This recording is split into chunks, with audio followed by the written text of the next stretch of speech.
Halo, bertemu lagi dengan saya Muhammad Aldi Katelune. Pada kesempatan ini saya akan menjelaskan tugas manajemen keuangan mengenai penyusunan budget cash atau anggaran kas. Selamat menyaksikan.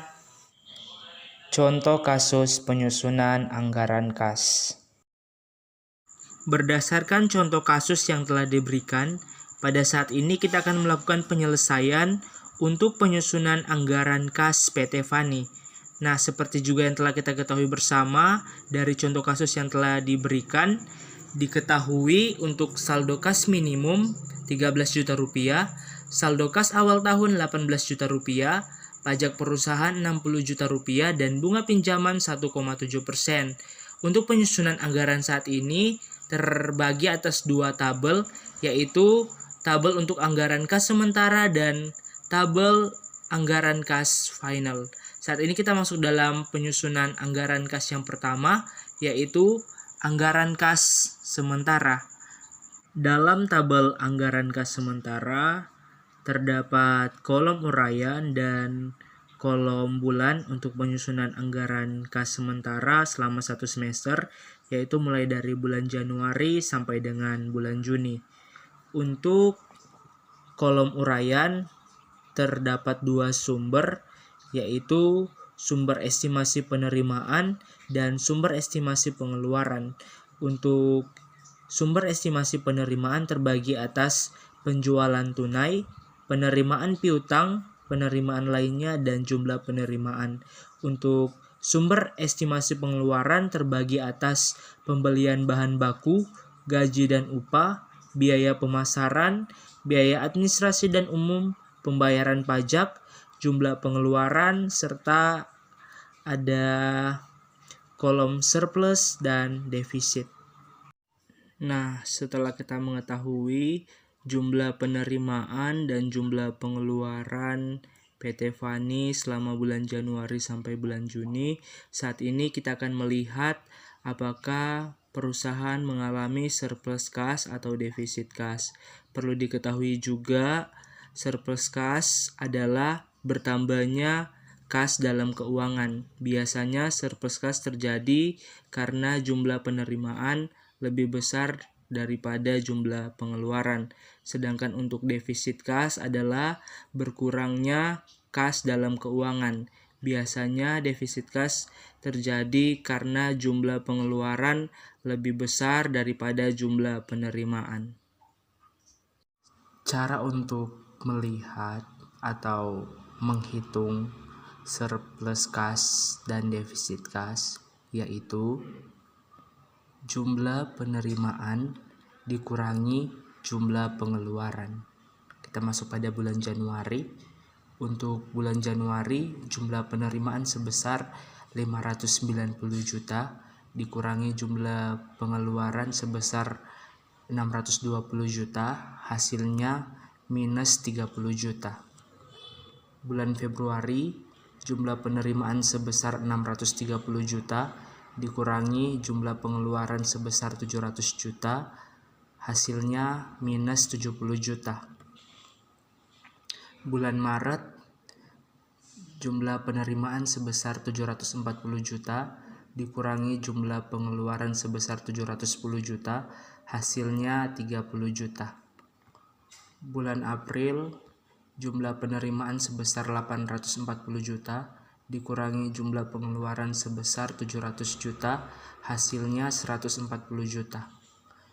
Bulan Mei jumlah penerimaan sebesar 800 juta dikurangi jumlah pengeluaran sebesar 750 juta, hasilnya 50 juta. Dan untuk bulan yang terakhir atau bulan Juni, jumlah penerimaan 850 juta dikurangi jumlah pengeluaran 775 juta, hasilnya 75 juta rupiah. Dari tabel anggaran kas sementara saat ini dapat dilihat defisit kas terjadi pada bulan Januari dan bulan Februari, sedangkan untuk surplus kas terjadi pada bulan Maret sampai dengan bulan Juni. Untuk periode yang mengalami defisit kas perlu dirubah menjadi surplus kas dengan cara mencari sumber dana bantuan yang dapat menutup defisit kas. Dari contoh kasus, defisit kas ditutup dengan hutang. Berdasarkan informasi tambahan, dinyatakan bahwa tambahan dana yang dibutuhkan untuk menutup defisit kas sebesar 25 juta rupiah dengan bunga 1,7% yang dibayar pada akhir bulan. Dari informasi tersebut, dapat ditentukan besarnya kredit yang dapat diambil pada bulan Januari, yaitu dengan cara defisit tambah saldo kas minimum kurang saldo kas awal tambah bunga. Sesuai rumus, defisit bulan Januari 30 juta rupiah ditambah saldo kas minimum 13 juta rupiah dikurangi saldo kas awal 18 juta rupiah ditambah bunga 1,7% atau 0,017, ternyata hutang yang diperlukan untuk menutup defisit di bulan Januari adalah sebesar Rp25.425.000.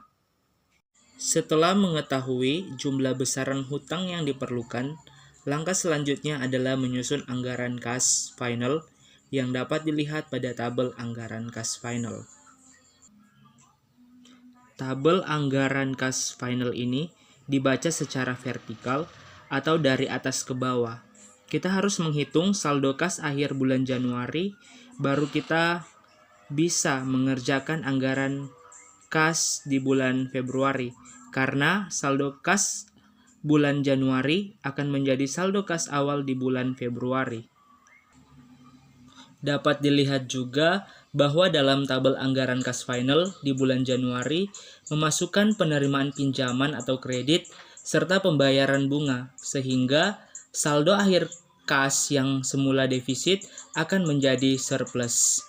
Untuk menghitung saldo kas akhir bulan, yaitu jumlah kas total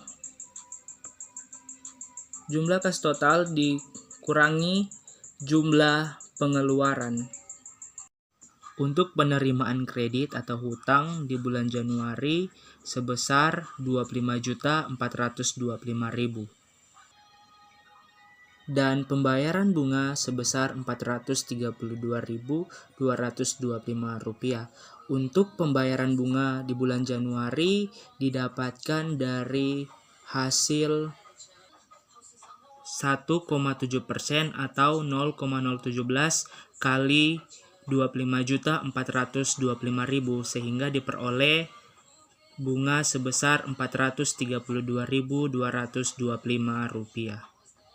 Jadi dapat dilihat untuk saldo kas akhir bulan Januari yaitu sebesar Rp12.992.775 yang diperoleh dari jumlah kas total sebesar Rp633.425.000 dikurangi jumlah pengeluaran sebesar Rp620.432.225.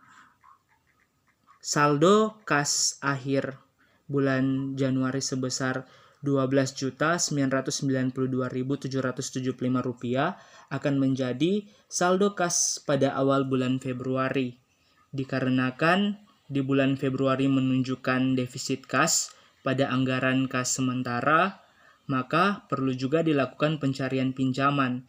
Lakukan cara yang sama dengan cara menghitung pinjaman di bulan Januari untuk mencari pinjaman di bulan Februari. Tapi hati-hati saat memasukkan saldo kas awal karena bukan lagi 18 juta rupiah, tapi sudah menjadi Rp12.992.775.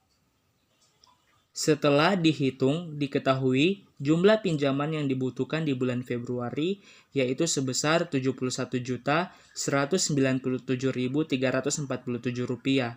Setelah diketahui jumlah pinjaman di bulan Februari, kemudian dimasukkan nilainya ke dalam anggaran kas final bulan Februari. Untuk pembayaran bunga di bulan Februari sebesar Rp1.642.579 yang diperoleh dari hasil bunga pinjaman lama dan baru, yaitu sebesar Rp25.425.000 ditambah Rp71.197.347 sama dengan Rp96.622.347.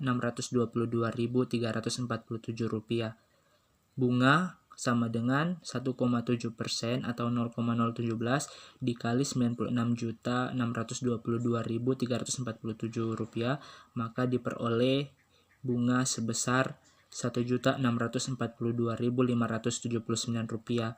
Untuk hasil yang ada dimasukkan dalam tabel pembayaran bunga anggaran kas final bulan Februari. Dikarenakan defisit kas hanya terjadi pada bulan Januari dan Februari, maka pencarian pinjaman juga hanya dilakukan untuk bulan Januari dan Februari. Untuk anggaran kas final bulan Maret sampai Juni diisi dengan cara yang sama dengan memasukkan sumber-sumber penerimaan kas dan pengeluaran kas serta pembayaran bunga. Karena selama hutang belum dilunasi, maka bunga harus tetap dibayar. Untuk pembayaran bunga selama bulan Maret dan April, bunganya sama dengan bulan Februari, yaitu sebesar Rp1.642.579. Untuk total saldo kas akhir bulan Maret yaitu sebesar Rp40.904.964. Seperti yang telah tadi saya jelaskan sebelumnya, untuk setiap saldo kas akhir bulan akan menjadi saldo kas awal di bulan selanjutnya. Dapat kita lihat di tabel anggaran kas final saat ini, pelunasan pinjaman hutang dilakukan pada bulan April dan Mei, dikarenakan jumlah kas yang tersedia sudah cukup untuk melunasi pinjaman tanpa menimbulkan defisit. Untuk total saldo kas akhir bulan Maret dan April yaitu sebesar Rp129.262.385 dan Rp132.640.038. Berdasarkan hasil penyusunan anggaran kas final PT Fani, dapat dilihat ternyata perusahaan mengalami surplus kas dengan saldo kas akhir bulan sebesar Rp207.640.038. Demikianlah penjelasan saya mengenai tugas manajemen keuangan, yaitu penyusunan budget cash atau anggaran kas. Semoga dapat bermanfaat bagi kita semua. Terima kasih.